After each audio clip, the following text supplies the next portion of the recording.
Le Corinthians et le PSG ont conclu un accord, Moscardo devrait partir. C'est ça, supporter. Mais avant de vous en dire plus, je vous invite déjà à mettre un pouce bleu sur cette vidéo. Si vous êtes nouveau ici, abonnez-vous à la chaîne pour faire partie de cette communauté du PSG. En faisant cela, vous resterez informé de tous les transferts, départs, interviews et bien plus encore de notre PSG.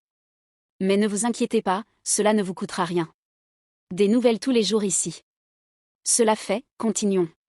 Le Corinthians et le PSG ont trouvé un accord pour le transfert de Moscardo. Le milieu de terrain quittera le parc Saororé pour 107 millions de $, avec un supplément de 10,5 millions de $, s'il atteint des objectifs fixés. Avec son voyage prévu pour Paris dans la première semaine de janvier 2024, le joueur signera un contrat valable pour 5 saisons. L'expert en transferts mondiaux, le journaliste Fabrizio Romano, a confirmé l'accord. Bien que les négociations aient déjà progressé, les Français hésitaient initialement à accepter l'inclusion de la prime liée aux objectifs. Cependant, après une nouvelle réunion, le PSG a accepté les termes proposés par le Corinthians, acceptant de diviser le paiement en 3 fois.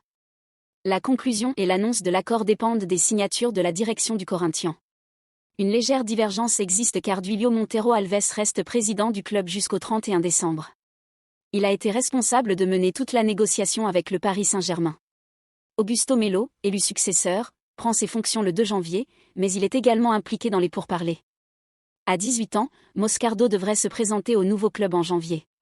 Initialement, un prêt du joueur au Celta Vigo, en Espagne, était envisagé, mais les discussions ont évolué et il devrait probablement intégrer l'équipe française aux côtés de Beraldo, du Sao Paulo.